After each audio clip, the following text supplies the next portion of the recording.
My name is Christy and I am 20 years old and I got with the Unchained program September 4th of 2015.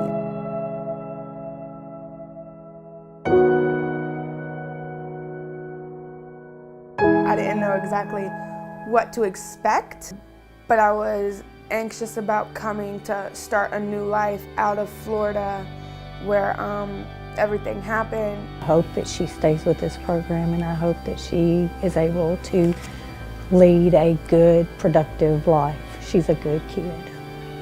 When I first met Christy, I didn't know that she was a survivor. I thought she was just a volunteer. One of the things that really touched me is that she has been in this life, but she's just a kid. She's just a child, and that was stolen from her. Just to meet Christy and see her and to think about what her life has been, what her life would be if it weren't for Unchained Movement. Immediately loved her, loved the way that she was so into wanting to be in this program and wanting help, and have continued to love her and work with her, and I'm so proud of her in this program. She really opened my eyes to show that it's just normal people. This is not some stereotype that we're looking for. I mean, a lot of people do come from, broken situations and broken families, but some people don't. They're no different than my daughter, right? Except, just circumstances.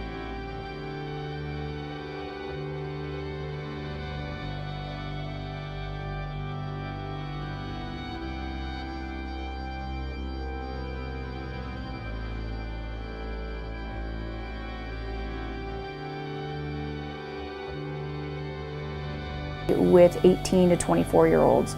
This is an age group that traditionally does fall through the cracks. When a girl comes into us, she really many times comes in with just the clothes on her back. And so from there, we're starting from scratch. We're trying to bring her in.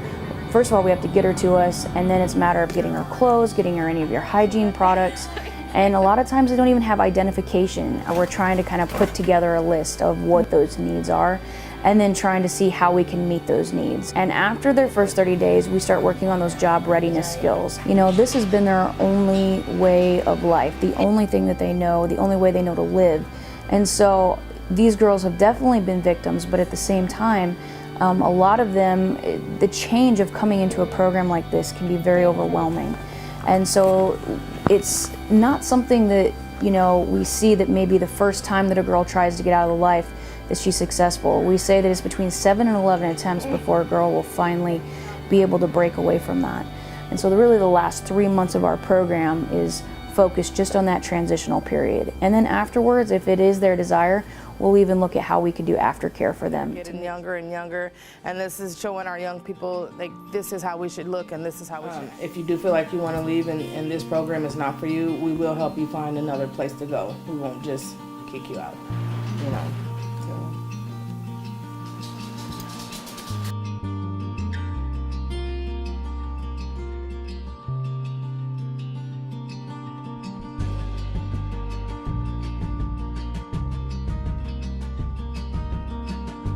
At first, it was doing national awareness and traveling the country. We have to be active in educating our teens, educating parents, educating social workers to identify it, law enforcement, and that's a big part of what we do. When girls are talking about boyfriends they just met at the mall, my daughter will jump in right there and say, hey, you don't know him, you need to be safe. And so all of my fears have actually gone away, because the more education I have, the safer I feel. The more education my children have, the safer they are. Starting my youth services officer career, we had a training feel that it's very important. We do see it in the juvenile court, which is a very scary thing. I'm Sean Noblet. I'm the South Central Regional Coordinator for Tennessee Commission on Children and Youth, and we do child advocacy trainings and legislative type things throughout Tennessee. It really opens my eyes and scares me for the children we deal with, and when I see certain things that these children, the way they're acting out and everything, it makes me start to wonder, were they trafficked? Kind of blew my mind of the technique that these men are using to lure these young girls. I've had a young lady that attended our church that was trafficked by a young man here out of Columbia. When Unchained came along with the training, I was like, this would be interesting to help with my job, to teach me what to look for. And with Rachel's presentation, she makes it real. She makes these people not just a number. I love to see her get up and speak in front of a group because her love and her commitment to these young girls it's wonderful. Whoever I talk to about my career, I'm really proud to say, well, I volunteer with Unchained. Organization is so young and really in its formation stages that we need all skill sets. We have 3 levels of training. The first level is an introduction into what is trafficking. Personally, I am a level 3 volunteer, which means I have direct contact with our clients, with our girls. I take them to doctor's appointments, to the grocery, to GED classes. We get far more out of it than what we ever expected that we would with these girls and their relationship with us. Recently, I stayed up until 12:30 with one of the girls, and she helped me with some things that were going on in my life. I've always had trust issues because people I get close to, I felt, have ended up leaving. Definitely challenges between my trafficker, trying to let that go and work on the issues that happened while I was with him. When you come out of that lifestyle, you're not on the drugs or the alcohol, so you can't cover up that pain anymore. When they come to us, they're broken or old lifestyles rear up, and they do. You just have to say, stop. That's not what you are now. You aren't really that person anymore. You are changed and you are loved. Said planting that seed, and I feel with each girl we have had an impact on them, and they on us. It is hard, and sometimes you go home and you think, oh my gosh, what am I doing in this? No matter how many times I pushed the volunteers away or yelled at them or whatever, they've stuck with me and through everything.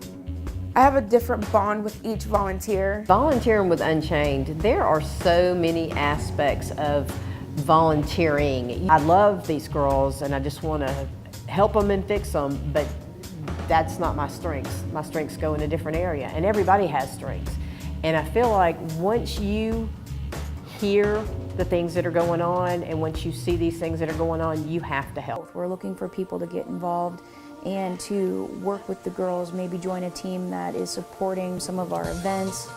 The more people that can get involved, the better. I'm friends with a lot of the people that volunteer with the program. The more familiar I get with it, it's good to help. We live and breathe dentistry. Every little bit helps. So I'd like to say a personal thank you to all the volunteers, the men and women and children that have made our residential treatment center as well as all of our events possible. Without them, none of this would have happened. this is really an opportunity for me to fulfill that need in my life to protect other people. And you know, my daughter's older now and she's out of the house and she's on her own. But you know, there's so many young women who don't have anybody protecting them. You know, where can I get involved as a man? And it's interesting because, you know, men are the reason this problem exists in the first place. And so I don't think that the full solution can happen without men getting involved somewhere. So it can't really just be, you know, something that's handed off to women to fix all by themselves. And so there are plenty of places for men to get involved. I became involved with Unchained through Michaela Lewis, who had done some news stories. This help is coming about all the way program. from Arizona. Unchained started breaking the chains of... This is Michaela. Hi. And met Rachel through that, and then was asked to go and help with the Exposed tour, which I didn't know what that was at the time. And obviously when the Exposed tour runs around, you know, there's plenty of opportunity for young and old and men and women and everybody to get involved there.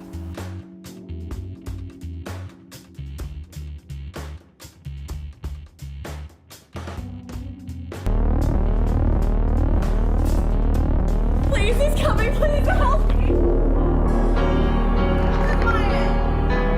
He becomes her Prince Charming. Help them overcome.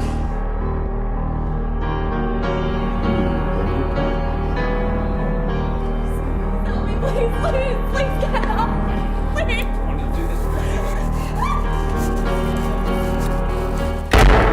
The biggest thing I took away from the Exposed tour is seeing these people's faces and how they react to it, and knowing the whole time we're still toning it down. Like I said, even, like, we definitely saved at least one girl from this life, because at least one parent is going to go home and check their kid's phone or go on and put parental controls, or to be able to use my skills and things that I've learned and to put that to basically good use.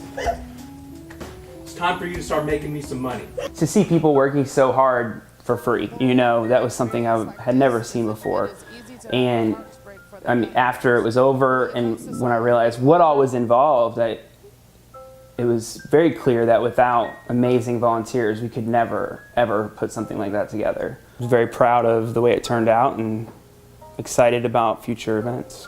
These girls are victims, that they're not just, I mean, they're these people's property, and that's how these men treat these ladies too. It's a really dedicated group of volunteers that chip in. Monetarily, things are, you know, it's a struggle, especially when you're a new organization. We've opened a printing for the girls, a UM printing it is called, where we will be making t-shirts and other memorabilia.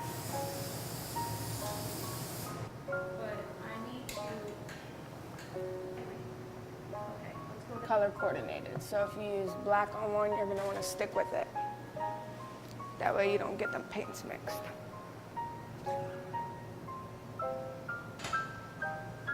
Okay. I like it. It's a little closer, not...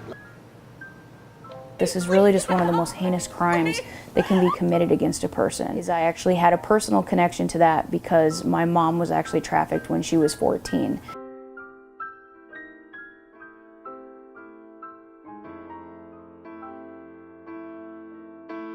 I feel really lucky to be in that 1%. Help break the chains with UN Printing.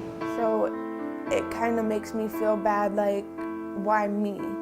Why am I that 1% when there's been a girl who's gone through it more years than I have, who want to get out and don't want to do that anymore.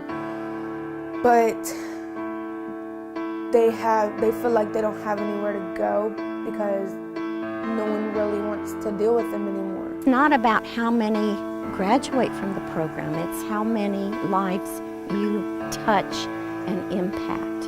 If we only have 1%, it's not much of a voice to help the other 99. With awareness and with this program, so many more people will become aware, and I know that that 1% will grow.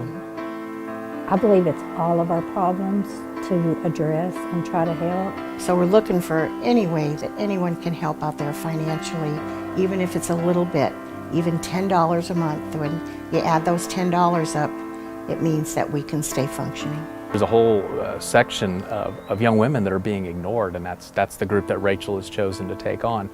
And it comes with its challenges, and sometimes you have to say, you know, we had a chance to meet somebody's medical needs. We had a chance to show somebody love, a different kind of love. Now that you know, what are you going to do about it? One of the biggest things with volunteering is that I feel like we're here. And if my daughter was abducted, I would want someone to save her. I would want someone to get her off the streets, get her away from these predators, and comfort her. And, sorry, they're somebody's baby. And if I can help to save one girl, and if somebody could save my daughter, I would be forever grateful. And some of these girls don't have parents that care, but I care. And I just want them to be safe.